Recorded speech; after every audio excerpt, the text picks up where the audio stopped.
बच्चों, last class में हमने ह्यूमन रिप्रोडक्शन में मेल रिप्रोडक्टिव सिस्टम का लगभग स्पर्मेटोजेनेसिस तक देख लिया था। स्पर्मेटोजेनेसिस, स्ट्रक्चर ऑफ स्पर्मेटोजोवा, है ना, ये सारा कुछ देख लिया था। उसमें का थोड़ा सा पार्ट बचा हुआ है, हाँ, हार्मोनल कंट्रोल, उसको आज फिनिश करते हैं बेटा, है ना। तो इन ह्यूमन रिप्रोडक्शन में आज का हमारा टॉपिक है बेटा hormonal control of male reproductive system. ठीक बात है, मेल रिप्रोडक्टिव सिस्टम। ओके बेटा, हमने +1 में पढ़ा है, इंडोक्राइनोलॉजी में लास्ट वाले चैप्टर में पढ़ा था कि ये मान लीजिए ये है हाइपोथैलेमस। क्या है बेटा? हाइपोथैलेमस। यहाँ से एक हार्मोन रिलीज किया जाता है बेटा GnRH secreted by hypothalamus, growth hormone releasing hormone, which stimulate anterior lobe of the pituitary gland। मतलब पिट्यूटरी ग्लैंड का ये एंटीरियर लोब है। GnRH secreted by hypothalamus which stimulate anterior lobe of the pituitary gland इसको to secrete two hormone FSH and LH, follicle stimulating hormone and luteinizing hormone। ये आप जानते हो, है ना, luteinizing hormone। और इस luteinizing hormone को in case of human male हम ICSH भी बोलते हैं, मतलब इंटरस्टिशियल सेल्स स्टिमुलेटिंग हार्मोन। वो क्यों बोलते हैं अभी समझ में आ जाएगा आपको। चलो, ये यहां से रिलीज किए गए। ये हमारे थिंकिंग पे भी थोड़ा बहुत डिपेंड करता है बेटा, है ना। ठीक है, इसका सेक्रीशन, रेट ऑफ सेक्रीशन की बात कर रहे हैं। चलो देखो, अब हम जानते हैं बेटा कि हम टेस्टिकुलर लोब्यूल का ट्रांसफर सेक्शन बना दे रहे हैं छोटा सा।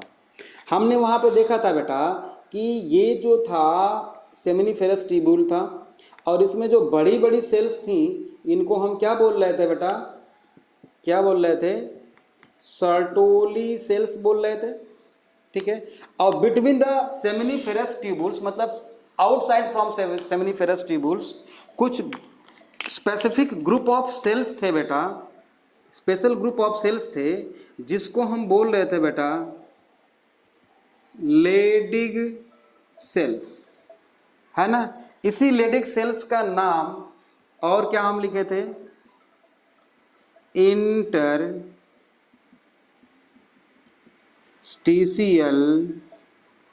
सेल्स। लेडिग सेल्स और इंटरस्टिशियल सेल्स।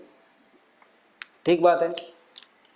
अब देखो, FSH का टारगेट सेल जो होता है बेटा वो होता है सर्टोली सेल, और LH का टारगेट सेल होता है बेटा लेडिग सेल। देख लो, तो LH ल्यूटिनाइजिंग हार्मोन, ठीक है, को हम ICSH भी बोल सकते हैं क्या? इंटरस्टिशियल सेल, मतलब Leydig cells, interstitial cells stimulating hormone. ये स्टिमुलेट करता है लेडिग सेल्स को टू सेक्रेट हार्मोन। आप जानते हो टेस्टोस्टेरॉन, और इसका फंक्शन हम लोग पढ़ चुके हैं, ठीक है ना, टेस्टोस्टेरॉन का।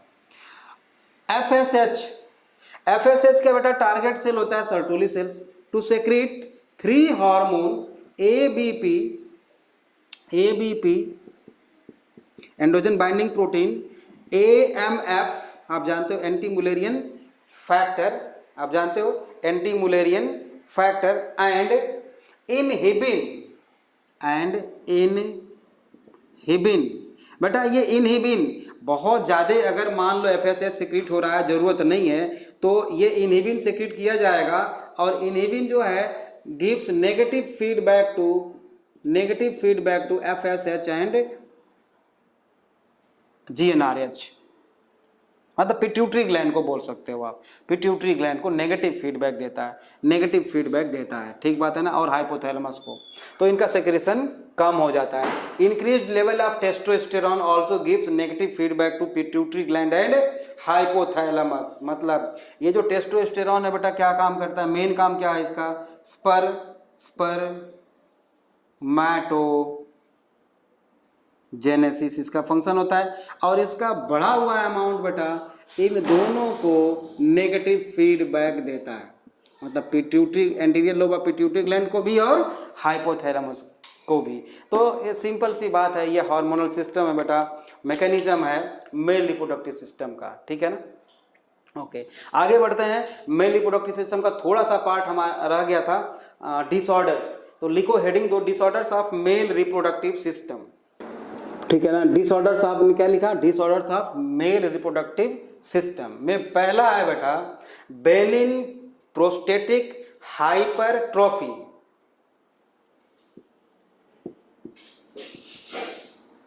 Benin prostatic hypertrophy, trophy means होता है न्यूट्रिशन, है ना। एक तरह से अभी थोड़ा बहुत समझ लो आप, वैसे आप ह्यूमन हेल्थ एंड डिजीज में पढ़ोगे, कैंसर दो तरह का होता है बेटा, एक बेनिन मेलिग्नेंट होता है और एक बेनिन होता है, ठीक है ना। तो मेलिग्नेंट में वो ज़्यादा डेंजरस होता है बेटा, है ना, वो स्प्रेड होता है, ये स्प्रेड नहीं होता। तो इसमें एक्चुअल में होता क्या है बेटा, लिखो enlargement of prostate gland in old age, लिखिए enlargement of prostate gland in old age, ठीक है, old age, which compress the urethra, which compress the urethra, लिख लो तो समझाते हैं, which cause dysuria, dysuria in bracket लिख लो, पेनफुल यूरिनेशन, है ना, कौन डिसयूरिया बोलते हैं, and nocturia, NOCTURIA, nocturia means night urination, है ना, नाइट यूरिनेशन, बिस्तर पे कुछ लोग का यूरिन रिलीज हो जाता है बेटा, मिक्चुरेशन हो जाता है, उसी को बोलते हैं नाइट यूरिनेशन, ठीक बात है। तो ऐसा क्यों होता है बेटा, ये जो प्रोस्टेट ग्लैंड है बेटा, आप जानते हो प्रोस्टेटिक यूरेथ्रा के चारों तरफ है ना, वो जब बड़ी होगी, इनलार्ज होगी, तो यूरेथ्रा को दबा देगी, तो स्फिंक्टर भी काम नहीं करेंगे, इसी को हम बोलते हैं बेटा Benin prostatic hypertrophy. Next disease लिखो प्रोस्टेट कैंसर, नेक्स्ट लिखो बेटा, दूसरा होगा प्रोस्टेट कैंसर, वही है ना, उसी तरह से उसी से मिलता जुलता, लिखिए about 2 to 3% male death due to prostatic cancer, about 2 to 3% of male death occur due to prostatic cancer, है ना। Next point, malignant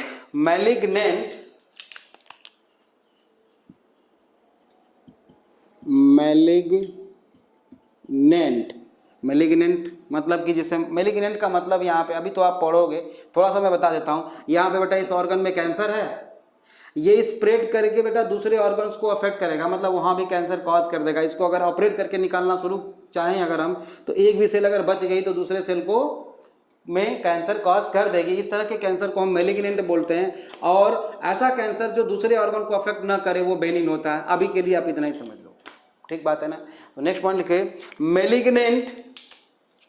malignant prostate cells are usually malignant prostatic cells are usually stimulated by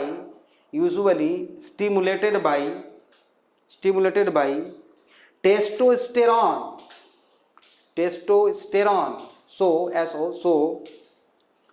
treatment often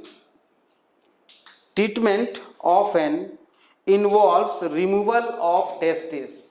treatment often involve removal of testis, मतलब हम testis को ही निकाल दें तो testosterone बनेगा ही नहीं और ये प्रोस्टेट ग्लैंड स्टिमुलेट होगी ही नहीं। मतलब कि एक्चुअल में कैंसर क्या होता है, अनकंट्रोल्ड सेल डिवीजन कोई कैंसर बोलते हैं, तो वो स्टिमुलेट नहीं होगा बेटा, तो वो अपने आप ठीक हो जाएगा। एक उपाय ये भी है, समझ रहे हो? ठीक है, नेक्स्ट पॉइंट लिखो, इसी में चाहो तो लिख लो, marker enzyme in clinical diagnosis, marker enzyme in clinical diagnosis of prostate cancer is acid phosphatase. Acid phosphatase मतलब पता लगाने के लिए एसिड फास्फेटेज का हम हेल्प लेते हैं डायग्नोज करने के लिए ना, क्लिनिकल डायग्नोसिस है ना, बहुत ज़्यादा इसमें नहीं है, बस नाम याद रहे तो ठीक, अच्छी बात है। अब लिखो नेक्स्ट डिजीज इम्पोर्टेंस, थर्ड होगा बेटा इम्पोर्टेंस। इम्पोर्टेंस में लिखिए इनएबिलिटी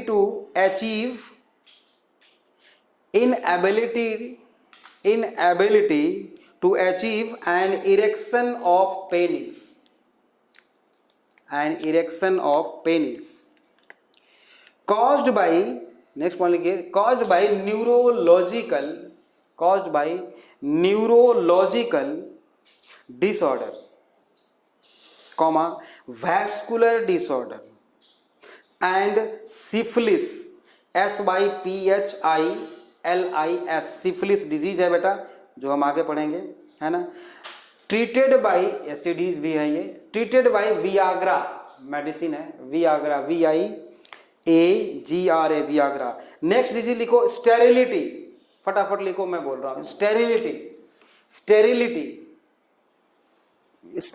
में लिखिए inability of sperm to fertilise and ovum, inability of sperm to fertilise and ovum, ठीक है। नेक्स्ट लिखो इंग्यूनल हेर्निया, नेक्स्ट डिजीज है इंग्यूनल हेर्निया। इंग्यूनल हेर्निया क्या होता है बेटा, इंटेस्टाइन का बल्ज होना, बाहर निकल जाना, है ना, उसको हार्निया बोलते हैं। इंग्यूनल हेर्निया मतलब इंग्यूनल कैनाल से अगर इंटेस्टाइन बाहर आ रही है बेटा तो उसको क्या बोलेंगे हम, इंग्यूनल हेर्निया बोलेंगे, है ना। लिख लो पोर्टूरिसन, PRO, प्रोट्रूसन बोलते हैं इसको, प्रोट्रूसन, PROTRUSION, या बल्जिंग लिख लो, bulging of a part of intestine, bulging of a part of intestine into the scrotum through inguinal canal, बात समझ में आ गई। नेक्स्ट डिजीज लिखिए, नेक्स्ट डिसऑर्डर लिखो ADAM,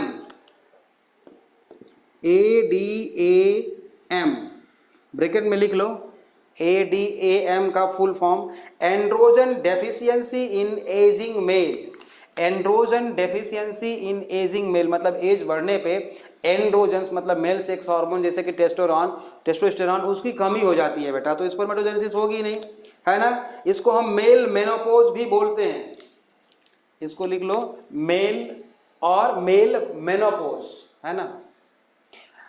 अब चाहो तो इस पे लिख सकते हो due to decrease synthesis of testosterone, है ना, स्पर्मेटोजेनेसिस विल बी डिक्रीज, है ना, which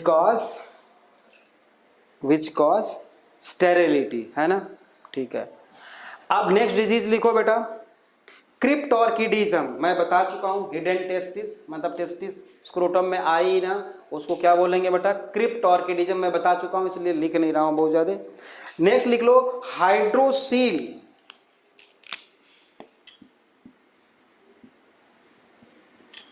हाइड्रोसील मैंने बताया था, कैविटी जो होती है स्क्रोटम और टेस्टिस के बीच में वाटरी फ्लूइड होता है, उसका अमाउंट बढ़ जाए बेटा तो दबा देगा वो, उसी को बोलते हैं हाइड्रोसील, है ना। Collection of fluid usually in the tunica vaginalis of the testis, इसी को बोलते हैं हाइड्रोसील। ठीक बात है। तो this is all about male reproductive system बेटा। हमारा मेल रिप्रोडक्टिव सिस्टम यहीं पे फिनिश होता है। अब क्या हम पढ़ेंगे, नेक्स्ट क्लास में पढ़ेंगे बेटा फीमेल रिप्रोडक्टिव सिस्टम। तब तक के लिए बेटा ओके, थैंक यू।